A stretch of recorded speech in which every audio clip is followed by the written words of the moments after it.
The number of preferences that Photoshop gives us is quite considerable, so an obvious question is, are they essential? Probably not.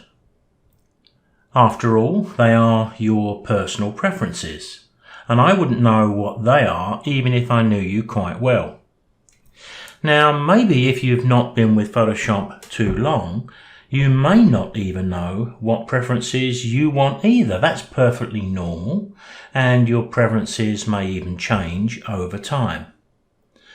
All I think I can do here is to show you a couple that I feel are maybe worth looking at, but you would need to make a choice. Now, when Photoshop opens, we see this home screen, and it gives us access to the last of the images we opened in Photoshop, which could be quite convenient. So all we need to do is to select one and click, and we've got it open in Photoshop in seconds. What I quite like with that screen is if this isn't the image I want and I want to close it down, we're taken straight back in and I can quickly and easily select another image. I find that quite convenient at times.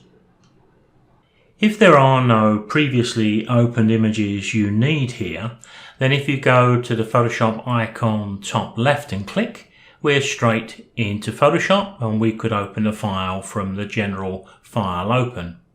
But if you want to go back to that screen, just click the little home button here and we're straight back there. So we've got nice access between this screen and Photoshop. To remove this screen, we need to go to Preferences. Control K will bring them up onto the screen. In the General Preferences here, we need to go to this option and just untick to show the home screen.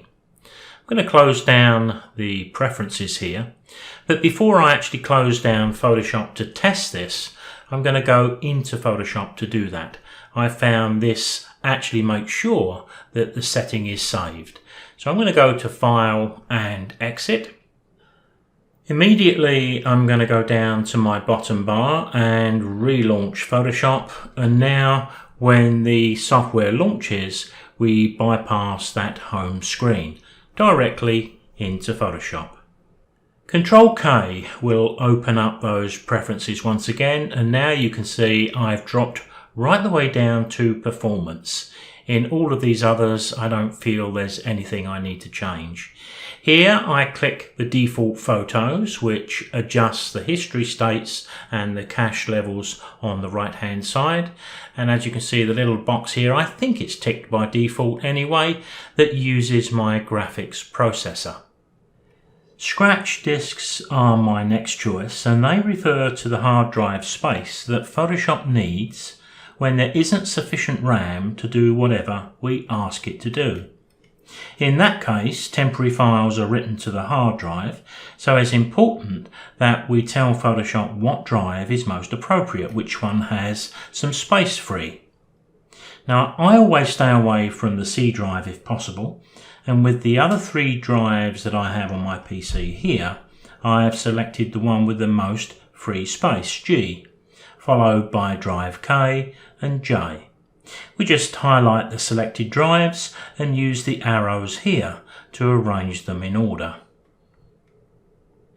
Now, if we move down to the plugins section, by default some filters are hidden within the filter menu.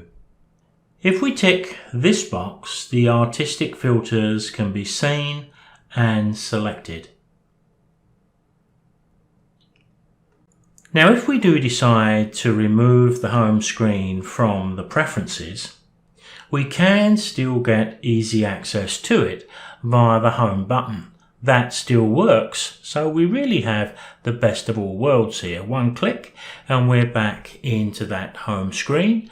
Click the Photoshop icon and we're back into Photoshop. Now, I find it quite useful to jump back into Bridge to select my images. I use Bridge quite a bit, but it's not always quite as easy to do as it is to just hit that little icon and go straight back into the home screen. I can go into Bridge by going to File, Browse in Bridge, but what I prefer is a keystroke. So I've programmed F11, and as you can see, it immediately opens up Bridge. I can go back from Bridge to Photoshop with the little boomerang icon, but going back, it's much more convenient with the F11. Now, to set up that keystroke, let me go back into Photoshop and show you how. So we need to go to Edit, Keyboard Shortcuts, File, and highlight Browse in Bridge. I put my F11 and then I override any setting that was there because I didn't require it.